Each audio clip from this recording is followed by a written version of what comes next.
Hi everyone, welcome to Aquatics by Nature and part 3 of the plants I grow in this 28-year-old low-tech, no water change, no fertiliser tank. If you haven't seen the previous parts, I'll put links in the description below for you.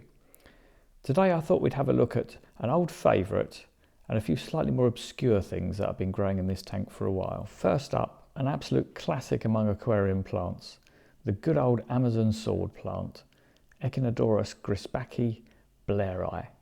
This is undoubtedly the most well-known Echinodorus species, and I think probably deservedly so. In my experience, it's definitely the easiest sword plant to grow, so I think it has a place in most aquariums, to be perfectly honest. This particular plant is actually relatively new to this tank. It's only been in the tank for maybe 6 months, but I have traditionally always had an Amazon sword in this corner. It's just that the old sort of 20-year-old one that I had eventually simply got so big that it was just too overpowering for the tank, so I did actually remove it. At some point I probably should try and dig out some old pictures of this tank, because I've got some quite good pictures of how the tank's looked over the years, but that's obviously for another day. When you get an Amazon sword plant, you'll find that nearly all the plants that you buy in from nurseries are actually grown out of water, and they have much broader leaves than you see on this particular plant here. These broad leaves that you get on them will actually die off quite quickly, but don't panic when this happens. That's perfectly normal. Because these leaves are grown out of water, they won't survive any length of time anyway underwater, so it's just a natural process. And as you can see by my plant, when it grows out from that, the new leaves are actually much more slender and in many ways much more elegant, and this is their kind of long-term underwater growth. Like the guppy grass we had in one of the previous videos, this is also one of those plants that's able to use the bicarbonates in hard water as a CO2 source. This is a process called biogenic decalcification. So if you have moderately hard water, the plant is able to take advantage of this by using those bicarbonates, and it kind of gives it the jump on other plants. And therefore it makes the plant a much stronger grower than a lot of other plants, which in turn is one of those things that makes it quite a functional plant. And therefore this is another one of those really useful plants that can really help your water quality by removing things like nitrates and phosphates and other elements that may build up over time. In terms of maintenance, it's a very, very straightforward plant to maintain.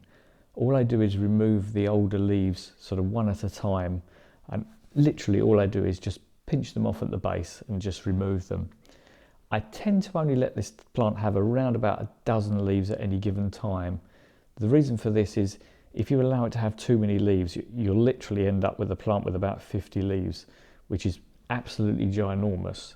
Fantastic if you've got lots of space, but a tank of this sort of size is just too overpowering, so I tend to restrict it just to about a dozen leaves, as I say.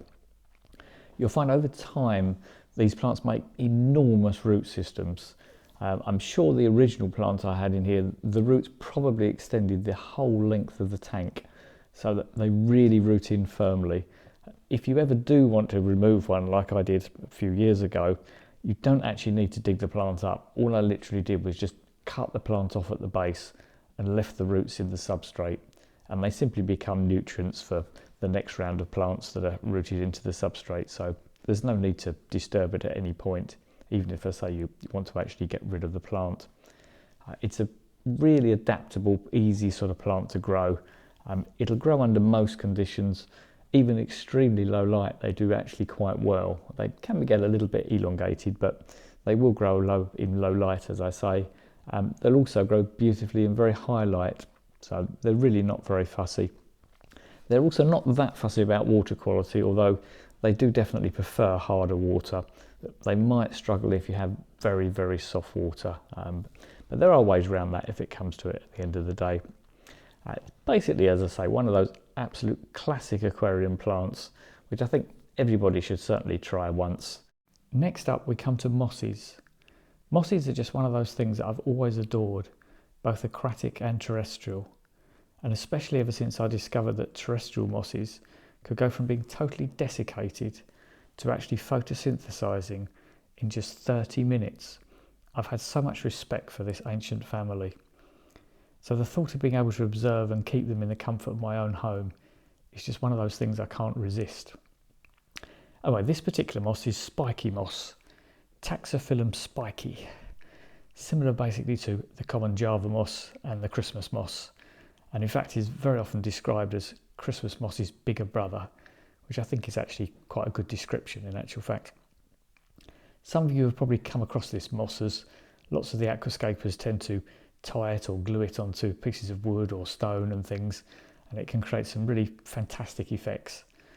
Most commonly these days people seem to use gel super glue just to stick it where they want, but actually I think it's rather cool just growing as a carpet on the bottom of the tank, and as you see here it just sort of nestles between the cryptocoreans and looks rather nice in actual fact, but it's just simply a beautiful thing to have.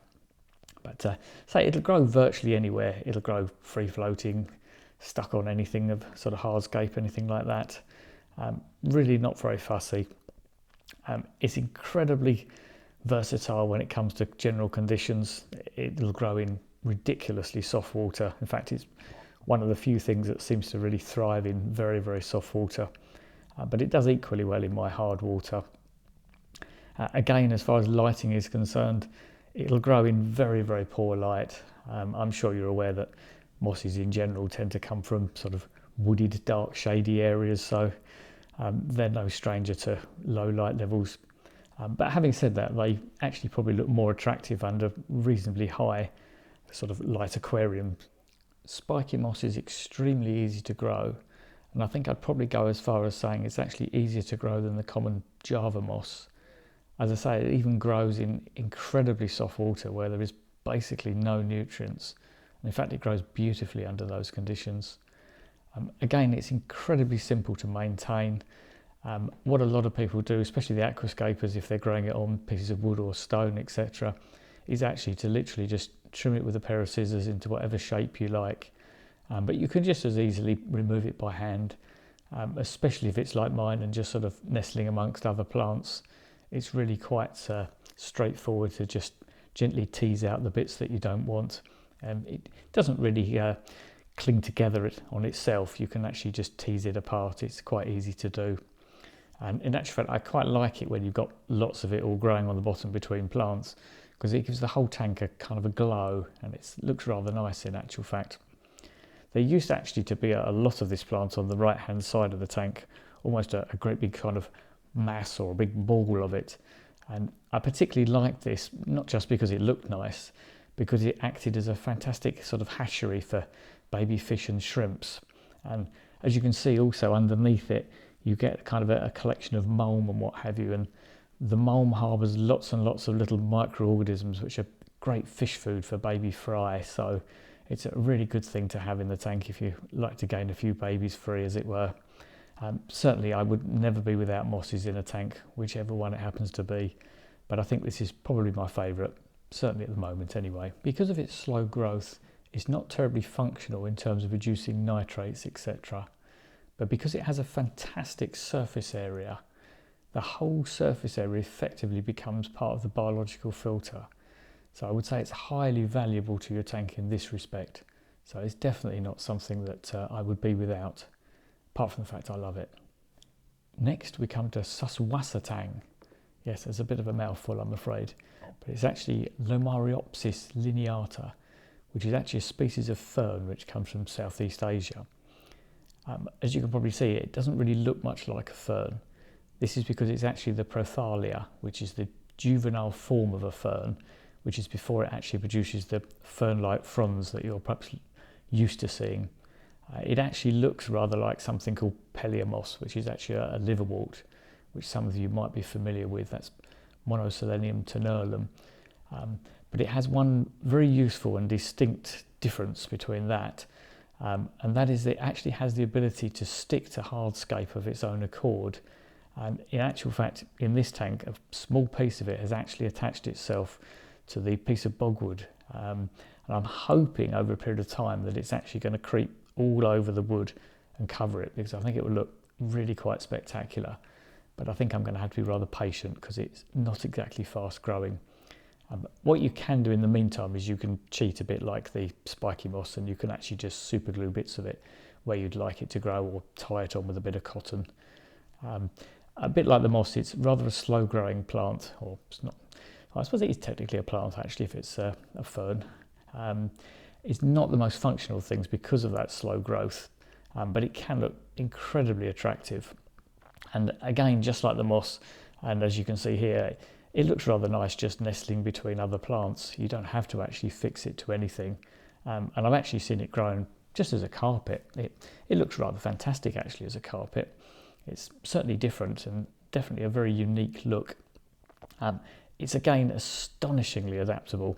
It seems to be able to grow in basically any tank. I don't think I've ever had a tank that it wouldn't grow in, again from soft to hard water, low light to high light. It adapts and grows differently according to different conditions, but it really isn't very fussy. And again, maintenance is probably even easier than a moss. Again, you can just lift bits out, or you can just give it a trim with a pair of scissors if you want to, and you can just leave it loose in the tank, and any little bits that break off will grow. In fact, every tiny little bit that breaks off will actually grow. And you can't see it very easily, but there's actually lots and lots of bits nestling all amongst the crypts in different places in this tank. But it's something different and rather wonderful that I've actually got in quite a lot of my tanks, and if you ever get the chance to try it, I definitely would. It's quite fun. And lastly, we come to hydrocotal tripara. I wasn't actually sure whether to include this one or not, but a few eagle-eyed viewers had asked about it, so I thought it was probably worthy to introduce it, or include it at very least. This was originally planted in the tank, but it never really did terribly well in the tank. Unfortunately, quite a few of the fish seemed to enjoy nibbling it, so it always looked a little bit tatty. And even today, the bits that people have spotted under the water, they get chewed a little bit. It never looks that great. It's always a little bit raggedy and not really that aesthetically pleasing, shall we say. But anyway, in sort of keeping of my sort of survival of the fittest strategy, I just sort of let it be. I didn't really worry about it too much. If it was going to be one of those plants that wasn't going to survive, then that was fine by me. But just to cut a long story short, really, a piece of it must have broken off and just floated around the tank, and it must have ended up at the surface and eventually attached itself to the tank backing. I don't think I noticed it for many months in actual fact, because it was at the back of the tank. It wasn't really somewhere that I particularly paid much attention to. But as you can see, it's now growing really rather well and quite happily above the water surface. It still gets chewed whenever it ventures into the water, but above the water it's quite safe, and it just does its own thing, and it rather seems to enjoy it. And over time, as you can see, it's gradually spread all the way along the back of the tank, but always above the water surface. It doesn't really serve a great deal of purpose in the tank, but it just looks super cool, so I just kind of let it do its own thing. It's just one of those rather fun, happy accidents, as you might say. But I'll be leaving it there. It doesn't do any harm. If you want to know more about how I maintain these plants so naturally, without water changes or fertilisers, I'd be eternally grateful if you'd subscribe and give me a like. And if you'd like to help this channel grow further and reach more people, please share it as well. You can also check out my playlists, but most importantly, enjoy your aquarium. Don't be a slave to it. Thanks for watching, and as usual, I'll leave the video playing for a little bit for those who like to chill out and watch the fish. Thank you.